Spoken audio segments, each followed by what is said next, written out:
Positive Spin, presenting positive, innovative, and solution-oriented news from around the world. On today's program, we feature the film Peacemakers with Jeremy Gilley, founder of Peace One Day, interviewing Prem Rawat, International Ambassador for Peace. Then we'll see the Prem Rawat Foundation's Peace for People video entitled, Peace Begins With You. Unity Foundation's Positive Spin television program is pleased to present the television broadcast premiere of the film Peacemakers. In the presentation, Jeremy Gilley, founder of Peace One Day, interviews Prem Rawat, an ambassador for peace and a humanitarian known all over the world. For more than 40 years, Prem Rawat has traveled the world, speaking to audiences both large and small about the possibility of inner peace.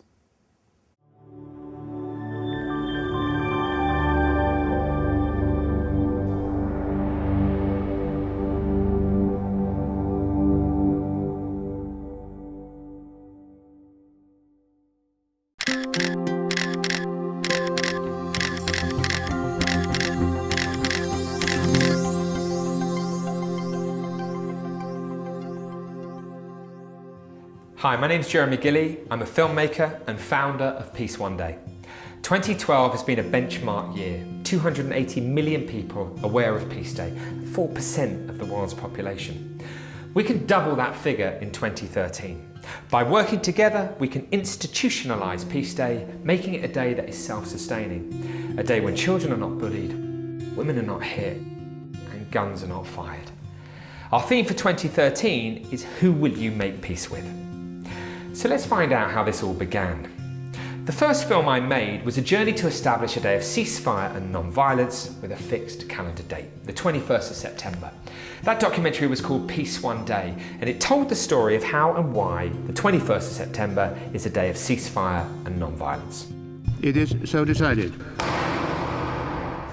It was an incredible journey, it was an amazing honour to be a part of it, and as a filmmaker, it really excited and inspired me that the form, the camera, could really drive a process through.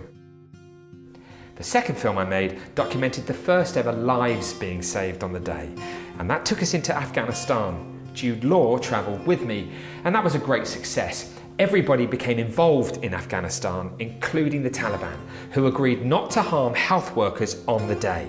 As a consequence of that, and because of everybody's hard work, particularly the United Nations, 10,000 vaccinators were able to go into areas where they couldn't normally go for fear of being kidnapped or killed, and millions of children were vaccinated against polio. It was incredible, and it demonstrated that the day was far from symbolism, and that it could work in a place where many thought it was impossible. At that time, the UN in Afghanistan put out a press release with a statement from the United Nations Department for Safety and Security announcing a 70% reduction of violent incidents on Peace Day. It blew me away. Most significantly, the Taliban also agreed not to block access to health workers involved in the campaign. It made me think, if we can do it there, we can do it everywhere. The cynic used to say that the day existed, but what difference does a day make? And what I saw in Afghanistan the two times we went was, well, the difference is life or death.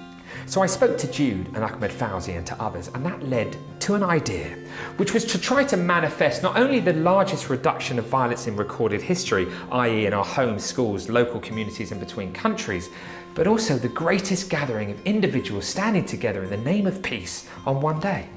We called this the Global Truce Campaign. In order to make it work, I knew we had to bring together a series of coalitions, each with a lead partner, and that's what we did.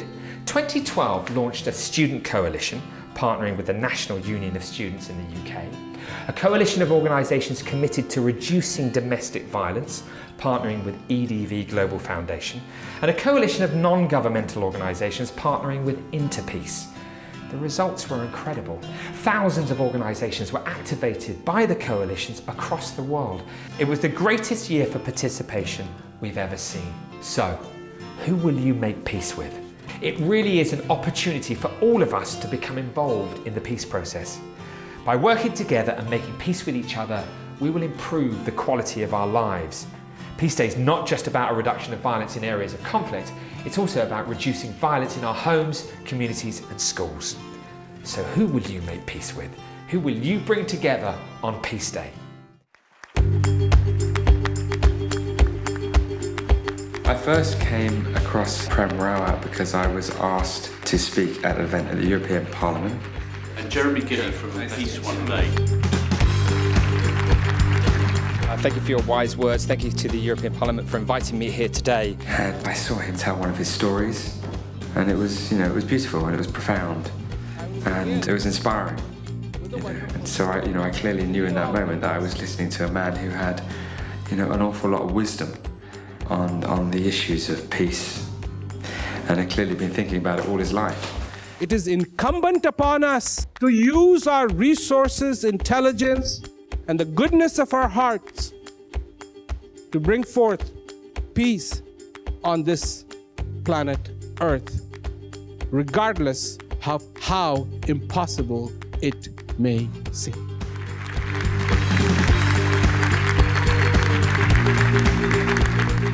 And then I found out, obviously, that he'd been speaking about it all his life, and that he'd been traveling the world and speaking to hundreds of thousands of people every year on the topic, and devoted his entire life to inspiring and empowering people all over the world to think about peace and to act for peace in their own individual way.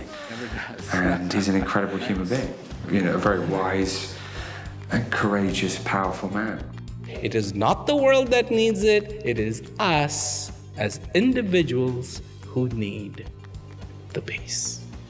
Given my own journey in relation to creating a day of peace and then trying to prove that it could work and now make it, institutionalize it, and there were lots of synergies for us to be able to potentially do some work together. As a filmmaker, I wanted to make a difference. I wanted to make a film about peace because I wanted to answer some of those fundamental questions. And then I realized there was no day of peace. Together, we can create peace one day. Please go to your friends, your colleagues, your families, and let us unite on the 21st of September 2012 and send a message to the new generation that we can change and things can be different. Thank you, ladies and gentlemen. Thank you. Well, I jumped at the opportunity of being able to have a one-to-one with him because, I knew that this was an individual who has obviously been on a much longer journey than I've been on. It's really wonderful that Prem, given that he is so, obviously, peace is his life, and talking about it and inspiring and empowering people all over the world, for him to, inform the global community at whatever level he can that there is a day of ceasefire and non-violence, and it's an opportunity for them to unite with others around the world. Nice to meet you, nice to meet you. And I had no idea that it would be as entertaining as it was.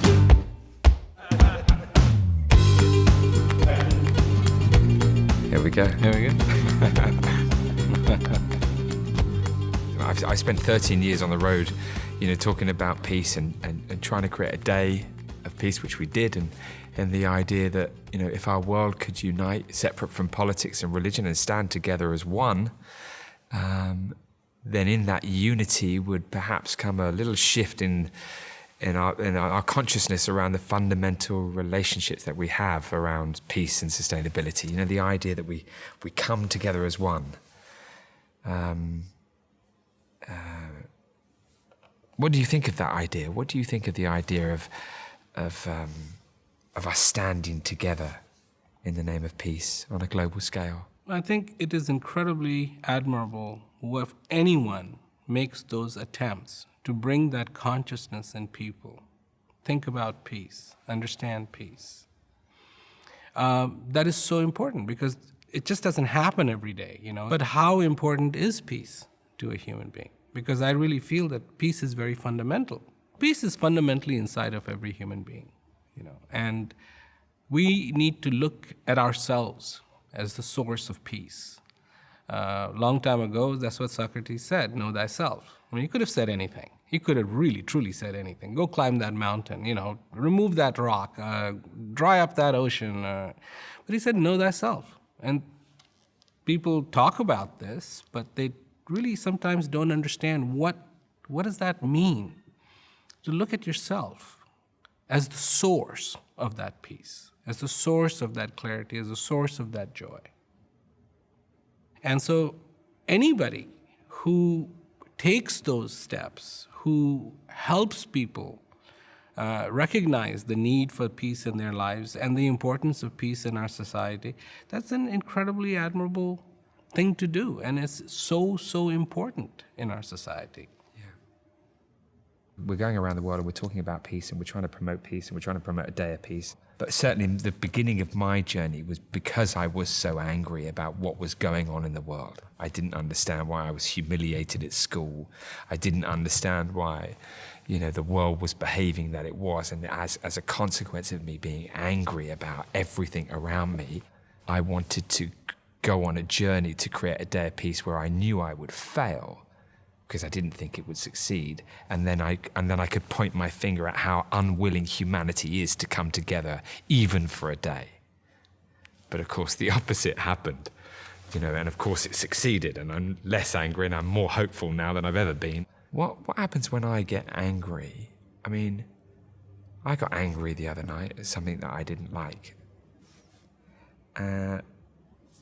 Most of the time I'm at peace. I mean, what does that say about me if I lose my cool? I mean, do you ever lose your cool? All that says about you is you're a human being. Ideally for a tree, it has taken a lot of effort, it has made a lot of effort to be clear and straight. But then when the wind blows, it has also learned to rock back and forth. Because if it doesn't, the branches will break. And so to me, there are all these attributes that we have. I mean, yes, you get sad, you get happy, you get angry. That's not the issue. The anger isn't the issue. It's where are you coming from in your life? Are you actually anchored in peace? Is peace fundamentally there for you or not? Because if it isn't, then when the storm of anger comes, you'll get uprooted because you have no foundation. But the foundation is what's important. Getting angry and then understanding something from it is not a problem. Getting sad and then understanding something from it is not a problem, because I think too many people think the idea of peace is to become a vegetable. You sit on some mountain and you are completely impervious to everything that happens around you. Well, excuse me, that's not going to happen. You are a human being. It's a fight, isn't it, a little bit? I mean, like peace, I feel like, sometimes I feel like I have to fight for peace. And I wonder what you think of that. Sometimes, like running peace one day, you've got to get a good result. And sometimes other people's, maybe external, don't want that result. For whatever reason it might be. It was a process of trying to work out and fight. I mean, is that all right? I mean, is peace a fight sometimes? Well, to create it? Of course it can be. But let's just look at the basics of it. In my opinion, and I've thought about this a lot, almost 40 years of trying to talk to people, and what I understand is one simple thing, that if you're trying to create manifestations of peace without peace, it's going to be problematic. If peace is at the core, then the manifestations of peace will be automatic. They will happen. But if the peace is missing in a very fundamental place, and you're just trying to create the manifestations, it's going to be very, very difficult. And that's why I try to take my message of peace, that peace is inside of you. I mean, I call it my message. It's really not my message. Many people have said this. Peace is inside of you. Search yourself, seek within you, and find that peace. Because unless that happens, trying to just create different things that reflect peace is going to be hard. Peace has to be in a fundamental level. And then you don't have to worry about the manifestations. The manifestations will be there. I speak to people, most days, and young people particularly. The education materials we have now are in the 6 official languages, used in 197 countries. It's the most important thing to me, inspiring and empowering young people to be the driving force behind the vision of a united and sustainable world, and giving them the tools to do such a thing. I mean, giving them tools to become peacemakers. Do you think that one of the problems that humanity has at this present time is that sense that people don't believe that they can change the world? Yeah, because the responsibility of for changing the world does not lie with them. It lies with some other entity, whether it is the governments, whether it is the angels that'll drop from heaven. They think that. They think that. Yeah. They think that. Yeah. So they don't include themselves in the equation that yes, they can make a difference, but it is true that they can make a difference. And just knowing that can have a huge impact. That yes, you are a very critical part of that machinery that will make peace happen on this earth.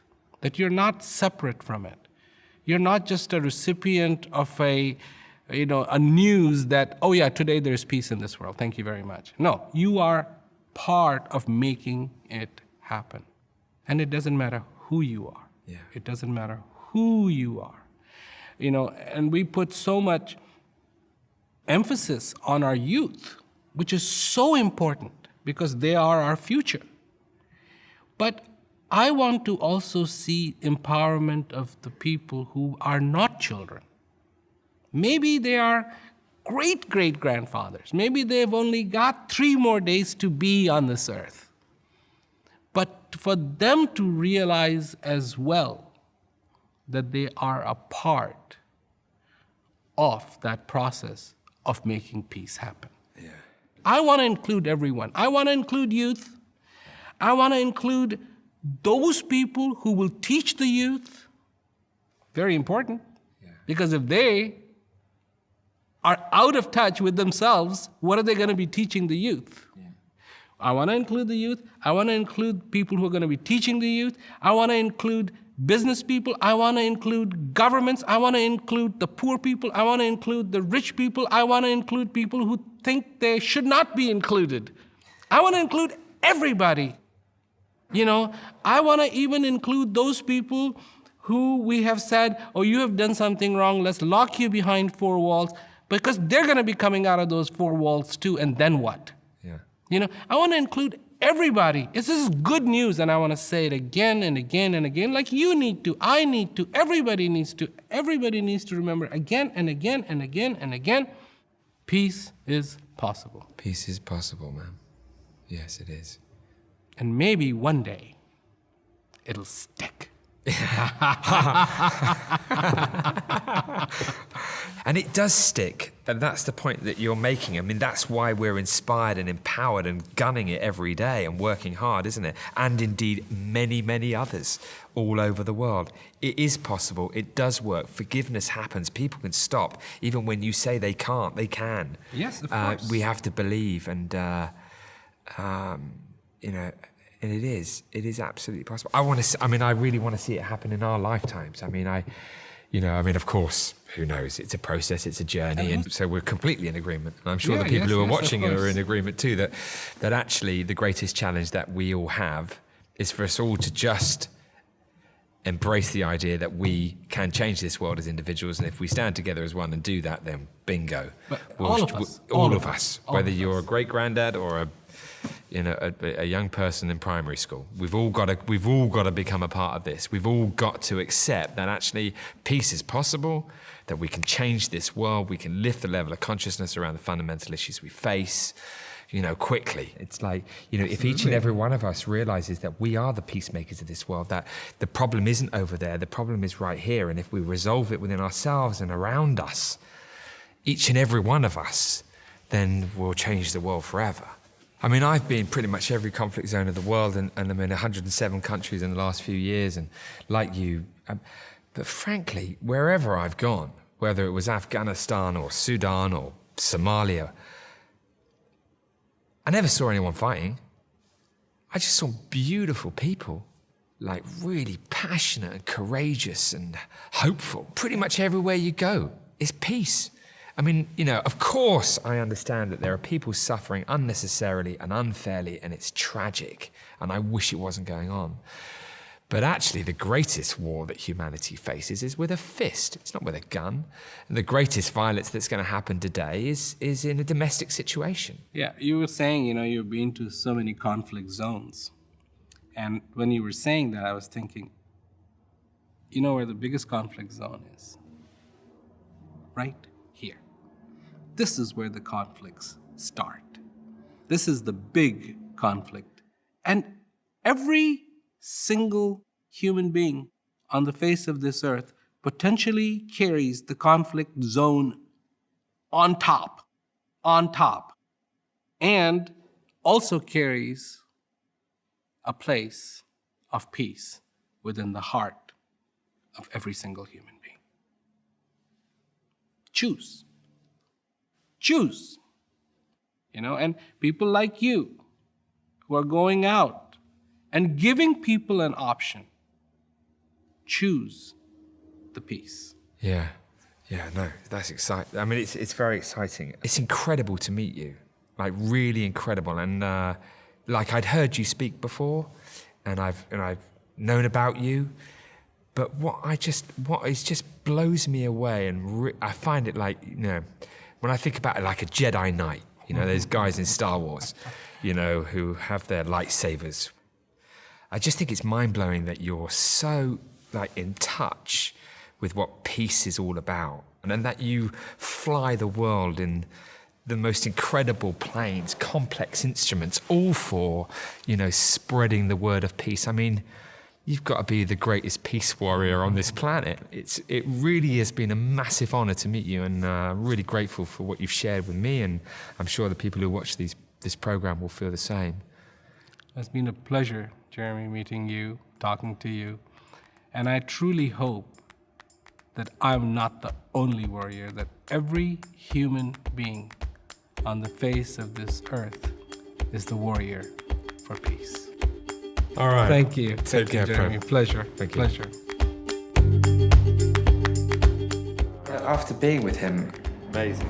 I just felt like totally energized. I felt like, I'd been in the company of, a kind of a great peacemaker.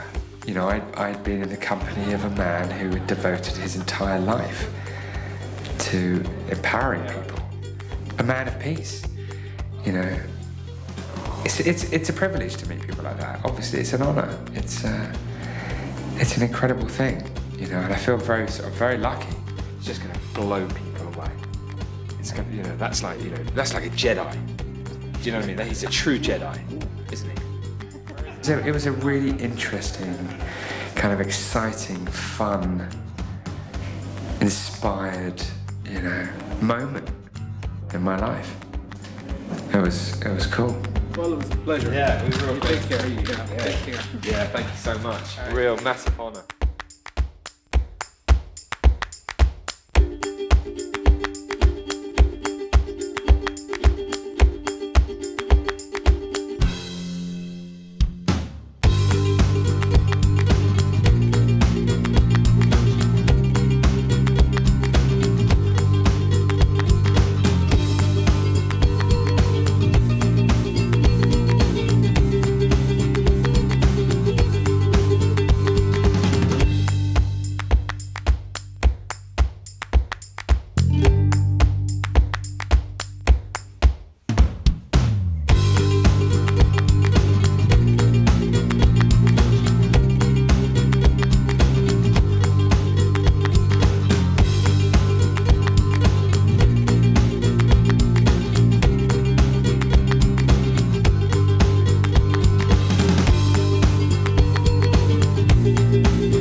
In the following segment, we see one of the video presentations in the series Peace for People, which was produced by the Prem Rawat Foundation to promote the United Nations International Day of Peace.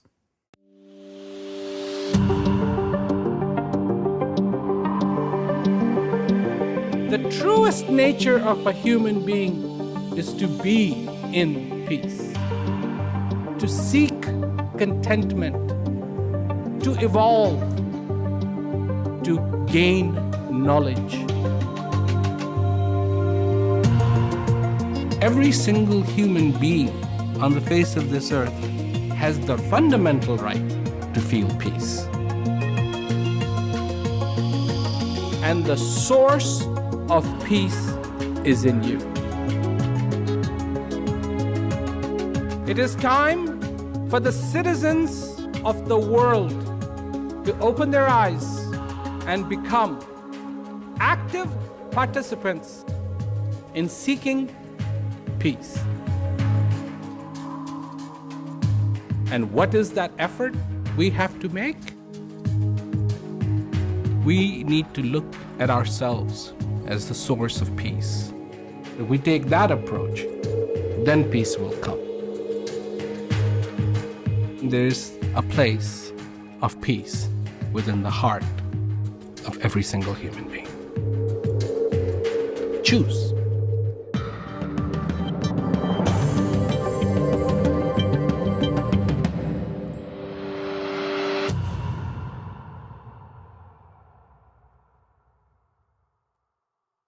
Well, that's our show for today. We hope you've enjoyed this special presentation. I'm Bill McCarthy, and I want to remind you that everyone can make a difference. Go out and make some positive news.